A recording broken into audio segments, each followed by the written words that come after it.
तर आज आपल्या सोबत आहेत मुंबई शहर पोलीस भरतीमध्ये मुलींमध्ये प्रथम आलेल्या आर्या तळेकर. त्यांच्याकडून आज आपण या व्हिडिओच्या माध्यमातून त्यांचा पोलीस भरतीचा प्रवास कसा होता ते थोडक्यात जाणून घेण्याचा प्रयत्न करूया. तर आर्या मॅडम, तुमचं गाव कोणतं? तुम्ही अभ्यासाची सुरुवात कधीपासून कशी केली याची माहिती द्याल का? आपल्या पोलीस भरती करणाऱ्या विशेषतः महिलांना खूप मोठं एक मार्गदर्शन भेटेल, मोटिवेशन भेटेल. नमस्कार, माझं नाव आर्या आकांक्षा दीपक तळेकर. मी राहणार बोरिवली, मुंबई येथे. माझं मूळ गाव सिंधुदुर्ग तळेरे. आणि माझा इथे येण्याचा कल म्हणजे मी जेव्हा ग्रॅज्युएशनला होती तेव्हा माझा सगळा फ्रेंड सर्कल पोलीस भरती करणारा होता. त्यामुळे तेव्हा मी ठरवलं की मला त्यांच्याकडून कळलं की पोलीस भरती काय असतं किंवा ह्याच्यामध्ये किती टप्पे आहेत. त्यानंतर त्यांच्यामध्ये लायब्ररीमध्ये बसता बसता मला कळलं की पोलीस भरती कशी करायची. त्यानंतर ग्रॅज्युएशन झाल्यानंतर मी पोलीस भरती अभ्यासाला सुरुवात केली.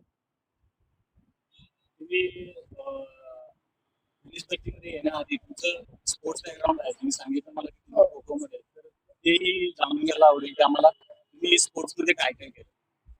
मी 11वीत असल्यापासून गोखले कॉलेज होतं माझं, त्याच्यामधून मी खो खो खेळत होती. त्याच्यानंतर मी अश्वमेध सुद्धा खेळली आहे खो खो मधून. 4 वेळा मुंबई उपनगर खेळली आहे. तर खो खो मध्येच कल असताना मला असं जाणवलं की कुठेतरी की मी पोलीस भरती करू शकते किंवा 100 असेल, गोळा असेल, 800 असेल, त्याला मला कुठेतरी सपोर्ट होईल. आणि मी स्पोर्ट्स बॅकग्राऊंड असल्यामुळे मला ते थोडं इझी गेलं. आता मला हे विचारायचं होतं की तुम्ही भरतीमध्ये येण्याआधी ही तुमची पहिली भरती होती किंवा दुसरी होती? नाही, माझी ही दुसरी भरती होती. आणि तुम्ही स्पोर्ट्स मधून आहे की ओपन मधून? नाही, मी ओपन. ठीक. पोलीस भरती करण्याचा निर्णय कधी झाला तुमचा आणि आई वडिलांनी या निर्णयाला तुमचं कशी साथ दिली? पोलीस भरती मी जेव्हा ग्रॅज्युएशनला होती तेव्हा मी ठरवलं की पोलीस भरती करायचं. माझं एप्रिलमध्ये लास्ट इयरची एक्झाम झाली. त्याच्यानंतर मग मी 8च दिवसात पोलीस भरतीचा तेव्हा फॉर्म सुटले होते. मग तेव्हा मी सुरुवात केली अभ्यासाला. आणि जी पहिली पोलीस भरती दिली 23-24ची, ती 9 महिन्याने पुढे गेली. त्याच्यामुळे त्या भरतीमध्ये माझा अभ्यास खूप चांगला झाला होता. पण तिथे मी 2 मार्काने मला अपयश आला. पोलीस भरतीच का, म्हणजे बाकी पण ग्रॅज्युएशन करून तुम्ही स्पर्धा परीक्षा वगैरे याकडे पण येऊ शकला? माझा फ्रेंड सर्कल, मी आधी सांगितलं की माझा फ्रेंड सर्कल पोलीस भरती करणार आहे. काही आहे जे एमपीएससी पण करतायत, युपीएससी पण देत आहेत. पण मला असं वाटलं की आधी आपण फायनान्शियली स्टेबल होऊया, म्हणून मी पहिला ठरवलं की आपण पोलीस भरती करायची. आई वडील काय करतात, म्हणजे घरची परिस्थिती एकूण कशी काय? माझ्या वडिलांचा पेस्ट कंट्रोलचा बिझनेस आहे आणि आई गृहिणी. आता तुम्ही फिजिकल बद्दल आपण थोडं बोलू. जेव्हा पोलीस भरतीचे फॉर्म सुटले ऑक्टोबर मध्ये, त्यावेळीपासून तुमचं शेड्यूल कसं होतं फिजिकलसाठी? मी फिजिकल 2 टाइम करत होती. सकाळी 7 ते 9 माझा एक असायचा आणि संध्याकाळी 7 ते 8. म्हणजे जर सकाळी इंटेन्स ट्रेनिंग केली आहे तर संध्याकाळी फक्त नॉर्मल 20 मिनिट्स रनिंग असेल किंवा नॉर्मल एबीसी ड्रिल्स असतील, असं नॉर्मल होतं संध्याकाळचं शेड्यूल. तुम्ही आमच्या महिला ज्या विद्यार्थी आहेत तुमच्याकडून मार्गदर्शन घेतील. तुमचं 800 मीटर आउट ऑफ होतं, तर त्यासाठी तुम्ही कोणकोणती स्ट्रॅटेजी वापरली आणि काय शेड्यूल काय असायचं ज्याच्यामुळे तुमचं 800 मीटर आउट ऑफ झालं? माझं मंडे टू सॅटर्डे असं ट्रेनिंग प्लॅन होतं, ज्याच्यामध्ये टेम्पो रन असेल किंवा 800 मीटरचं इंटरवल असेल, कधी हिल रनिंग असायचं, कोर ट्रेनिंग आहे, असे सगळे शेड्यूल होतं. बरोबर. थोडक्यात तुम्ही आमच्या विद्यार्थ्यांना सांगू शकाल की टेम्पो रन किंवा इंटरवल्स हे काय असतात? कारण काही जण व्हिडिओ बघणारे असे पण असतील जे गावाकडून असतील, त्यांना या कन्सेप्ट माहित नाहीये. तर तुम्ही थोडक्यात सांगा की तुमचं आठवड्याचं शेड्यूल कसं असायचं? आता मंडे पासून मी सुरुवात करेन. सोमवारी माझा टेम्पो रन असायचा. सोमवारी 1600 मीटरचा टेम्पो रन. टेम्पो रन म्हणजे 1600चा एक राऊंड जर मी स्लो मारते म्हणजे 8 मिनिटामध्ये, तर जो सेकंड राऊंड असेल तो 5 किंवा 5 मिनिटं 20 सेकंड असं ह्याच्यामध्ये कम्प्लीट करायचं. तुम्ही जे 100 मीटर तुमचं यावेळी किती सेकंड मध्ये गेलं? माझं 14.04. 100 मीटरसाठी मला असं विचारायचं होतं की जिमची काही आवश्यकता आहे का, तुम्ही करत होता? मी 2 दिवस जिम करत होती, मंगळवार आणि शुक्रवार असे दिवस मी ठेवले होते. मंगळवारी मी अप्पर बॉडी आणि करायची आणि शुक्रवारी लोअर बॉडी, असं 2 म्हणजे आठवड्यातले 2 दिवस मी जिम साठी ठेवले होते. तुम्ही ग्राउंडची तयारी करताना अभ्यास आणि ग्राउंड हे दोन्ही कसं मॅनेज केलं? म्हणजे स्पेशली मुली थोड्या नाजूक असतात आणि त्यांना अभ्यास आणि ग्राउंड हे दोन्ही मॅनेज करणं थोडं अवघड जातं. तर त्याच्याबद्दल काय सांगाल? मी सकाळी 7 ते 9 ग्राउंड केल्यानंतर घरी गेल्यावर थोडं माझं डाएट असेल किंवा नाश्ता वगैरे ते सगळं झाल्यानंतर मग मी अभ्यासाला बसत होती. आणि पोलीस भरती करायचं म्हटलं हे दोन्ही कुठेतरी बॅलन्स केलंच पाहिजे. पर्टिक्युलरली ग्राउंड जवळ आल्यानंतर तुम्ही लेखी आणि ग्राउंड कसं मॅनेज केलं? म्हणजे बऱ्याच वेळा काय होतं, ग्राउंड जवळ आले की मुलांचा अभ्यासावरचा फोकस हटतो आणि ते फक्त ग्राउंडच करत राहतात. तर याबद्दल तुम्ही काय सांगाल? माझं शेड्यूल म्हणजे असं होतं, मी सकाळी 7 ते 9 ग्राउंड करत होती. 9ला आल्यानंतर थोडा नाश्ता केला, अंघोळ वगैरे झाली की मी 10 ते 11:30 कायम पेपर सोडवायची. म्हणजे आपला जो पेपरचा टायमिंग असतो त्यानुसार मी 10 ते 11:30 पेपर सोडवायची. त्यानंतर 12 ते 1 तासामध्ये जीके असेल किंवा करंट अफेअर्स असेल ते. त्याच्यानंतर 1 ते 1:30 जेवण झालं की त्याच्यानंतर मी मॅथ्स घ्यायची, कारण जेवल्यानंतर थोडी झोप येते. मग मला असं वाटायचं की मॅथ्स माझं थोडं कुठेतरी वीक होतं, तर मी जास्त ते सॉल्व्ह करायची. मॅथ्स असेल, रिझनिंग असेल. त्याच्यानंतर मग माझे परत जीके घ्यायची मी. जीके झाल्यानंतर मग 1 तास संध्याकाळचा अर्धा तास आणि सकाळी अर्धा तास, असं 2 अर्धा तास मी करंट अफेअर्स वाचत होते. त्याच्यानंतर मी 6 ते 7 परत मुलांना शिकवायला जायची. मी फिटनेस कोच आहे, तर मी त्यांना 1 तास तिथे करत होती. आणि 7 ते 8 पुन्हा मी माझी प्रॅक्टिस करायची. संध्याकाळचा शेड्यूल माझा प्रॅक्टिसचा असायचा. त्याच्यानंतर घरी आली, जेवली की मी संध्याकाळी रात्री 10 ते 12 माझं परत जीके असेल किंवा कुठले युट्यूबवरचे व्हिडिओज असतील, पेपर अनालिसिस असेल, पीवायक्यू वाचणं असेल, तर ते करत होते मी. तुम्ही पार्ट टाइम फिटनेस कोच आहात बोललात, तर पार्ट टाइम जॉब आणि अभ्यास हे दोन्ही कसं मॅनेज केलं? जेव्हा मी पहिली पोलीस भरती दिली तेव्हा ती पोलीस भरती 9 महिन्याने पेपर पुढे गेले. त्याच्यामुळे त्या काळामध्ये माझा लेखीचा अभ्यास खूप चांगला झाला होता. त्याच्यामुळे आता सेकंड ह्याच्यामध्ये मला फक्त गरज होती ती रिव्हिजनची किंवा पेपर सॉल्व्ह करायची. त्यामुळे मी जास्तीत जास्त पेपर सॉल्व्ह करत होती. त्याच्यानंतर पीवायक्यू सॉल्व्ह करत होती आणि जास्तीत जास्त रिव्हिजन करत होती. त्याच्यामुळे मला तिथे शिकवायला जाताना असं कुठेतरी वाटलं नाही की माझा 1 तास वेस्ट जातोय. ते पण एक आवड आहे की मुलांना शिकवणं, तर तो 1 तास मी मॅनेज करून शिकवायला जात होती मुलांना. तुम्ही लेखीच्या अभ्यासासाठी कोणकोणते सोर्स वापरले एकदा सांगा. म्हणजे मराठीसाठी कोणते वापरले किंवा गणित बुद्धिमत्ता असेल, बाकी जीएस किंवा करंट असेल, त्यासाठी कोणकोणते बुक्स वापरले? पहिला एकदा पूर्ण लिस्ट सांगा, त्याच्यानंतर आम्हाला डिटेल सांगा की कशा प्रकारे तयारी केली तुम्ही. जीके आणि जीएस साठी मी सह्याद्रीचा ठोकळा वापरत होती. करंट अफेअर्स साठी सुहास भिसे सरांचा पीडीएफ असेल किंवा युनिक अकॅडमीचे देवा जाधवर सर जे व्हिडिओ टाकायचे त्यांचे व्हिडिओ बघत होती.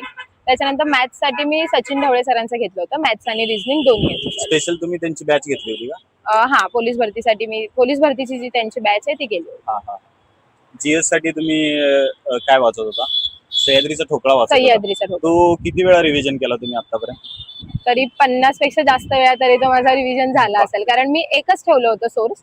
मिनिमम सोर्स आणि मॅक्झिमम सोर्स रिव्हिजन. तुम्ही किती, म्हणजे आता बुक्स बघितले ना मी डेस्कवर की अशी ठप्पी लागलेली असते, तर तुमची अशी किती होते बुक्स की तुम्ही हे माझे एवढे पुस्तक आहेत मी तेवढेच वाचेन, असे किती बुक्स होते तुमचे? जवळपास 4च होते माझे. सह्याद्रीचा ठोकळा, त्यानंतर एक पीवायक्यूचं बुक होतं माझ्याकडे, महाराष्ट्र अकॅडमीचा पोलीस ग्रंथ. त्यानंतर सुहास भिसे सरांचा पीडीएफ होता आणि मॅथ्स आणि रिझनिंग साठी सचिन ढवळे सरांचं पुस्तक. कमीत कमी बुक मधून जास्तीत जास्त रिव्हिजन आणि जास्त आउटपुट घेण्याचा तुम्ही प्रयत्न केला आणि तुम्ही सक्सेस झाला. नक्की. तुम्ही सांगितलं की तुम्ही सांगितले की पीवायक्यू बेस होता तुमचा, तर पीवायक्यूचा असा किती फायदा होतो आणि टेस्ट पेपर सोडवणं गरजेचं आहेच का? म्हणजे काही काही पोरं फक्त ठोकळा वाचत राहतात आणि 1-2 मार्कांनी पोलीस भरती राहते किंवा थोडक्यात राहतं. मग त्यांच्यासाठी सांगाल का की टेस्ट पेपर सोडवणं गरजेचं आहे का? हो, टेस्ट पेपर सोडवणं मला वाटतं नक्कीच गरजेचं आहे. मी पण टेस्ट सिरीज सोडवत होती. त्याच्यानंतर टेलिग्रामला कितीतरी मोफत पेपर येतात, ते पेपर मी जास्तीत जास्त सोडवायचे. त्याच्यामुळे मला त्याचा नक्कीच फायदा झाला. आणि जेव्हा जेव्हा मी पेपर सोडवायची, जिथे माझं चुकेल तिथे मी जाऊन लगेच पुस्तकात बघायची की हे माझं का चुकलं, आणि जर चुकलं असेल तर मी तिथे पेन्सिलने लिहून ठेवायची की हे माझं चुकलं. जेव्हा पुढच्या वेळी मी पुस्तक वाचेन तेव्हा ते मला लगेच लक्षात राहायचं की हे माझं चुकलं.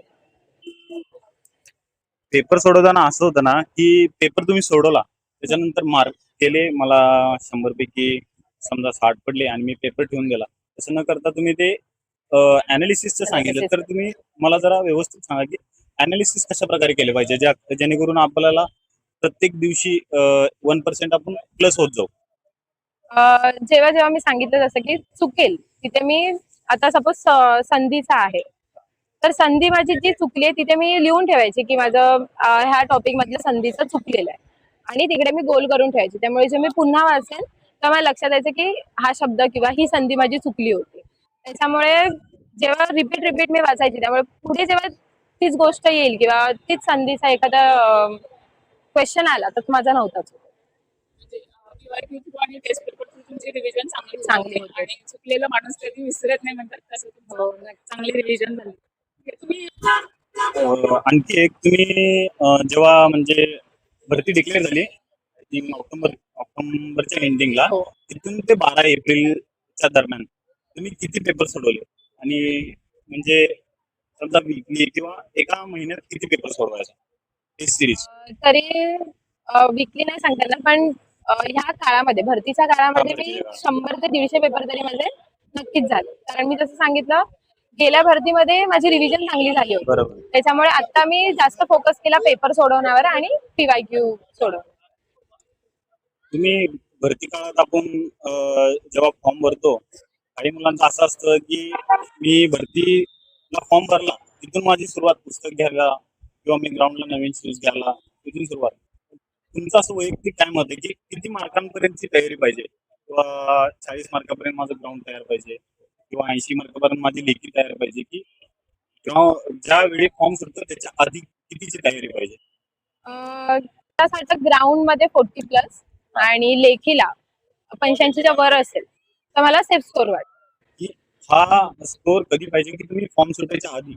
नाही फॉर्म सुटल्यानंतर मला वाटतं थोडा अभ्यास करून जसं आपण सोडवू पेपर त्यानंतर आपल्याला अंदाज येतो.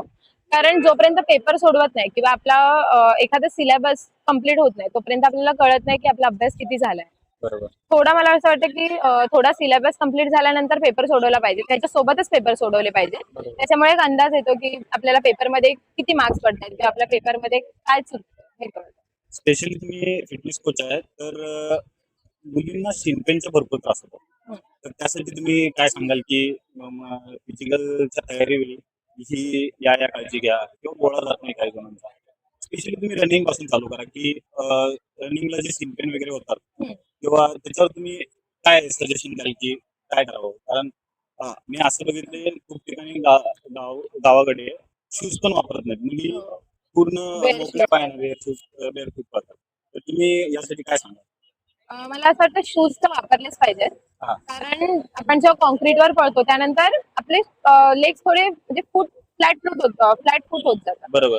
तर शूज चांगलेच वापरले पाहिजे असं किंवा जे नवीन आहेत त्यांनी सेगा पासून चालू केलं तरी चालेल. सेगाचे मला वाटतं हार्डली 850 रुपयापर्यंत बरोबर. शूज आहेत तर तेवढे सगळे अफोर्ड करू शकतो. बरोबर. शिन पेन साठी मला असं वाटतं मुली स्टार्टिंगलाच जोरात धावायला चालू करतात. म्हणजे मग जेव्हा भरतीच्या क्षेत्रात आल्यानंतर भरतीच्या क्षेत्रात आल्यानंतर मग मला असं वाटतं थोडं टप्प्याटप्प्याने जायला पाहिजे. थोडं म्हणजे normal running केलं स्टार्टिंगला 1 राऊंड नंतर पुढच्या आठवड्यामध्ये 2, 3 असे थोड्या आठवड्याभरात वाढवलं पाहिजे. आणि शिन पेन साठी मी एक घरगुती उपाय सांगेन म्हणजे टोपामध्ये आपण पाणी ठेवायचं. बरोबर. आणि ते मला वाटतं अर्ध्या दिवसामध्ये त्याचा गोळा म्हणजे हे बर्फ होतो. बरोबर. आणि तो बर्फ फक्त शिनभर फिरवत राहायचा. तो एक चांगला आहे. किंवा ऑइल मसाज आहे 2 दिवसातून एकदा ऑइल मसाज जरी केले कोकोनट ऑइलने किंवा तिळाच्या तेलाने जरी केलं तरी ते सुद्धा चांगलं आहे शिन पेनसाठी. आता मला स्पेशली सांगा की तुम्ही डाएट मध्ये काय काय वापरत होता किंवा तुमचं डेली रुटीन डाएट काय होता? डाएट साठी मी बनाना शेक पित होती. बरोबर. त्याच्यानंतर सत्तूची पावडर त्याच्यात थोडी टाकायची. थोडे स्प्राउट्स असतील आपले स्प्राउट्स रेग्युलर माझे असायचे. थोडेसे जेवणानंतर फ्रुट्स असायचे. बरोबर. आणि आठवड्यातून 2 दिवस मी नारळ पाणी पित होते. वॉटर नारळ स्टोरेज पाणी जे इलेक्ट्रोलाइट साठी गरजेचं आहे. साठी नारळ पाणी शिवाय आपण ORS पण कंटिन्यू आठवड्यातून एखादं घेतलं तरी पण चालतं. ते रिकवर होऊन जातं.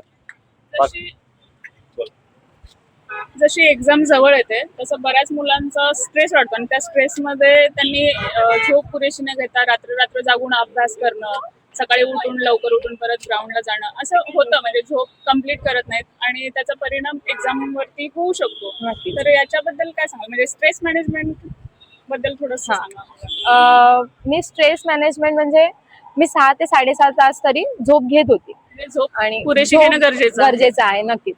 कारण झोप पूर्ण नाही झाली तर काय होणार, ग्राउंड ठीक नाही म्हणजे चांगलं नाही जाणार. ग्राउंड पासून जर सुरुवात नाही चांगली झाली तर लेखीवर पण त्याचा नक्कीच परिणाम होतो. कारण मी माझा ग्राउंड तरी टार्गेट ठेवला होता, मला 45 प्लस करायचंय. कारण माझ्यासाठी असं वाटतं की जेव्हा मी गेल्या भरतीमध्ये 2 मार्कांनी राहिली तेव्हाच मी ठरवलं होतं की काही झालं तरी पुढच्या वेळी जेव्हा मी होईन तेव्हा मला रँकमध्ये यायचंय.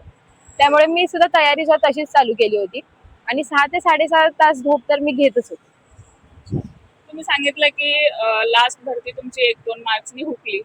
त्याच्यातून म्हणजे बरेच मुलं 1-2 मार्क्सनी राहिलं तर डिप्रेशन मध्ये जातात किंवा होप सोडून देतात की माझ्याच्याने काही होणार नाही. म्हणजे ते त्यांच्यासाठी काय सांगाल, म्हणजे तुम्ही यातून कसे बाहेर आलात किंवा मोटिवेशन कसं घेतलं यातून, आणि परत आता तुम्ही महाराष्ट्रात मुंबई शहर पोलीस भरतीमध्ये प्रथम आलात, तर थोडं काय? नक्कीच. जेव्हा अपयश आलं तेव्हा नक्कीच मला सुद्धा वाईट वाटलं सगळ्यांप्रमाणेच की 2 मार्कासाठी मी राहिली. त्याच्यानंतर मी एक दिवस स्वतःला दिला त्या जेव्हा रिझल्ट लागला त्यानंतर मला थोडे होप्स होते की वेटिंग मधून माझं होईल सिलेक्शन, पण वेटिंग मधून सुद्धा नाही झालं. पण तेव्हा मी माझा अभ्यास कंटिन्यू ठेवला होता. अभ्यास असेल किंवा ग्राउंड असेल हे मी करतच होती. त्याच्यानंतर मग जेव्हा पुढची पोलीस भरती आली की कळलं आता पुढची 6 महिन्यामध्ये पोलीस भरती येते, मग मी ठरवलं की मागचा विचार न करता पुढे आता आपल्या जे हातात आहे त्याचा आपण विचार करूया आणि त्याच जिद्दीने मी पुन्हा प्रॅक्टिस आणि अभ्यास चालू केला. मला असं एक विचारायचं होतं तुम्हाला की आपण ज्यावेळी ग्राउंडच्या 3 दिवस आधी काय स्ट्रॅटेजी असली पाहिजे, म्हणजे जेवण म्हणा किंवा आराम किंवा कशा प्रकारे ग्राउंडच्या 3 दिवस आधी किंवा 1 आठवडा आधी तुमची काय स्ट्रॅटेजी पाहिजे की ग्राउंडला तुम्हाला आउटपुट जास्त मिळेल? नक्कीच. जेव्हा आपण ग्राउंड आहे ग्राउंडच्या 8 दिवस आधी मला असं वाटतं इंटेन्स ट्रेनिंग न करता थोडी स्लो ट्रेनिंग केली पाहिजे. म्हणजे 10 मिनिटं रनिंग किंवा 20 मिनिट्स रनिंग. त्यामध्ये ह्या आठवड्यामध्ये हिल रनिंग थोडं टाळलं पाहिजे किंवा इंटरवल आहेत आपले ते थोडं टाळलं पाहिजे. आणि इम्पॉर्टंट आहे ते म्हणजे कूलडाऊन. सगळ्यात इम्पॉर्टंट आहे. वॉर्मअप चांगला पाहिजे, त्याचबरोबर कूलडाऊन हे सुद्धा खूप चांगलं पाहिजे. लास्ट 1-2 दिवस आधी तुमचा डाएट कसा पाहिजे? 2 दिवस आधी मला असं वाटतं वॉटर स्टोरेज साठी आपण इलेक्ट्रोलाइट्स थोडं घेतलं पाहिजे. त्याच्यानंतर फ्रुट्स जास्त खाल्ले पाहिजेत. स्प्राउट्स आहेत आणि आदल्या दिवशी मला असं वाटतं थोडंसं म्हणजे हलकं जेवण आणि फ्रूट असं बरोबर. थोडं खाल्लं पाहिजे. ठीक आहे. बाकी ज्यावेळी तुम्ही एक्झाम 12 एप्रिलला आपली एक्झाम झाली, त्याच्या 2-3 दिवस कसं स्ट्रेस होता की तुम्हाला असं काय वाटत होतं की मी यावर्षी होणार आहे, नाही होणार आहे? काय मनात काय किती भीती होती किंवा काय होतं? नक्कीच भीती तर होती, पण त्याचबरोबर गेल्या वर्षीचा थोडा कुठेतरी एक्सपिरियन्स होता, थोडा कॉन्फिडन्स होता की यावेळी व्हायचंच आहे. हा निश्चय मी केला होता की गेल्या वेळी 2 मार्कांनी राहिली आहे, त्यानंतर माझं 1 वर्ष गेले त्याच्यात. तर ते कुठेतरी मनात ठेवून मी त्याच ह्याने प्रयत्न करत होते की या भरतीमध्ये मला नक्कीच व्हायचं. फर्स्ट टाइम जेव्हा आन्सर की आली तेव्हा काय वाटलं किंवा आन्सर की कोण चेक केली हा लय महत्वाचा प्रश्न आहे तुमच्यासाठी. आन्सर की मीच चेक केली. ओके. म्हणजे पप्पा होते समोर, मी म्हटलं नाही मीच करते चेक. त्यानंतर मग मला कळलं की 89 मार्क्स मला पडतायत. त्यानंतर झालं की सेकंड आन्सर की नुसार कदाचित वाढले असते, पण माझा 89 Stable तेवढेच राहिला. होते. 1 मार्क नव्हता. निकाल लागल्यानंतर तुम्हाला असं माहिती होतं का की तुम्ही महिलांमधून प्रथम मिळाला असेल? नाही, नक्कीच असं वाटलं नव्हतं, पण मी जसं सांगितलं अगोदर मी ठरवलं होतं की मला रँक हवी आहे. हा. तर माझं असं होतं की मला ओव्हरऑल पहिलं यायचं होतं, बरोबर. पण ते नाही होऊ शकलं. तर मुलींमधून पहिले आले हा सुद्धा म्हणजे माझ्यासाठी तुमचा पहिल्यापासूनच इंटेन्शन होतं की हा. वर्दीमध्ये मला पहिलाच पहिलाच यायचं आहे. जेव्हा मी गेल्या 2 मार्काने राहिली तेव्हाच मला असं ती जिद्द होती बरोबर. की आता मी 2 मार्काने राहिली तर पुढच्या वेळी मला रँक मध्ये. म्हणजे बाकीचे समजा 2 मार्कांनी गेले तर डायरेक्ट असं खचून जातात आणि भरती नाही करत किंवा डायरेक्ट म्हणजे थांबून जातात. तर तुम्ही तसं न थांबता ते चॅलेंज घेतलं आणि चॅलेंज पूर्णही करून दाखवलं. बरोबर. तुम्ही सांगितलं की पहिल्या अटेम्प्ट नंतर तुम्ही पुन्हा तेवढ्याच जिद्दीने सेकंड अटेम्प्ट दिला आणि पॉझिटिव्ह एनर्जीने तेवढ्याच ताकदीने लढलात आणि तुमचा रिझल्ट पॉझिटिव्ह आला. तर हे पॉझिटिव्ह अफर्मेशन किंवा मेडिटेशन याच्याबद्दल तुम्ही काय सांगाल, म्हणजे याचा फायदा होतो का? हो, नक्कीच. मला असं वाटतं की दिवसभरातून 5 मिनिटं तरी कुठेतरी मेडिटेशन पाहिजे. मी माझं जेव्हा ग्राउंड व्हायचं, ग्राउंड झाल्यानंतर मी 5 मिनिटं मेडिटेशन करत होते तिकडेच. मी ग्राउंडमध्ये काय केलंय किंवा आता मला घरी जाऊन पुढचा माझा शेड्यूल काय आहे, याच्यासाठी मी 5 मिनिटं तरी मेडिटेशन करत होती रोज. म्हणजे उद्याचं शेड्यूल तुमचं आज तयार असायचं की उठल्यानंतर सकाळी चालू करायचं की मला आज दिवसभरात हे करायचं? कसं नाही. असायचं तुमचं? मी रात्रीच ठरवायची की उद्या उठून मला हे कम्प्लीट करायचंय. त्याच्या आधीच डायरीमध्ये माझ्या नोट करून ठेवायची की उद्या मला दिवसभरामध्ये हे कम्प्लीट करायचं आणि सकाळी उठल्यानंतर मग मी ते प्रत्येक आवर मध्ये मला काय कम्प्लीट करायचं ते मी ठरवते. एखाद्या वेळेस काही कॉन्सिक्वेन्सेस असे घडले आणि तुमचं उद्याचं टार्गेट तुमच्याकडून कम्प्लीट, म्हणजे आजचं टार्गेट तुम्ही जे काल रात्री ठरवलं होतं ते तुमच्याकडून कम्प्लीट नाही झालं, तर याचा इफेक्ट काही पडत होता की पुढच्या शेड्यूल वरती? हो, नक्कीच पडायचा. म्हणजे असं कुठेतरी तुम्ही वाटायचं कसं की ओव्हरकम करायचं, म्हणजे आजचं शेड्यूल तुमचं फॉलो नाही झालंय मग याचा इम्पॅक्ट उद्यावरती होऊ शकतो, तर ते तुम्ही कसं ओव्हरकम केलं? म्हणजे मला असं वाटतं की आज मी जे शेड्यूल ठरवलंय आणि जर त्याचा काही बॅकलॉग राहिलाय, तर मी पूर्ण प्रयत्न करायचे की तो उद्या कम्प्लीट होईल. पण काही वेळा असं व्हायचं की 2 दिवस किंवा 3 दिवस थोडं ते पुढे जात होतं. पण म्हणजे वीक एंड संडेच्या आधी मी ते कम्प्लीट करत होते. म्हणजे माझं आठवड्याचं जर शेड्यूल आहे की मला हे करायचंय, तर मी ते आठवड्याच्या आधी कम्प्लीट करत होते. आपण जे ह्याच्याबद्दल म्हणलं की सकाळी आपण उठून एक टार्गेट नोट्स तयार करतो की आपल्याला आवर्स मध्ये एवढा स्टडी करायचा आहे, 2 पेपर सोडवायचे आहेत किंवा बाकी काय असेल की आज ग्राउंड करायचं आहे. तर ते असं एक एकदा होतं ना की आपण आज 12 तासाचं शेड्यूल तयार करतो सकाळी, हो. संध्याकाळी ते शेड्यूल कम्प्लीट होत नाही. तर ते तुम्ही कम्प्लीट करायचा का नेक्स्ट डे वाढवून घ्यायचा किंवा त्याच दिवशी कम्प्लीट करण्याचा प्रयत्न करत होता जास्तीत जास्त? मी पहिलं तर 10 तासाचा शेड्यूल बनवायचे. मी कधीच 12 तासाचा शेड्यूल नाही बनवला, कारण ते माझ्याने तरी पॉसिबल नव्हतं दोन्ही बरोबर. हँडल करणं. तर मी 10 तासाचा शेड्यूल बनवायचे ग्राउंड सोबत. बरोबर. त्याच्यानंतर कधीतरी असं व्हायचं की बॅकलॉग राहायचा, काहीतरी आजच्या दिवसाचं सुटायचं.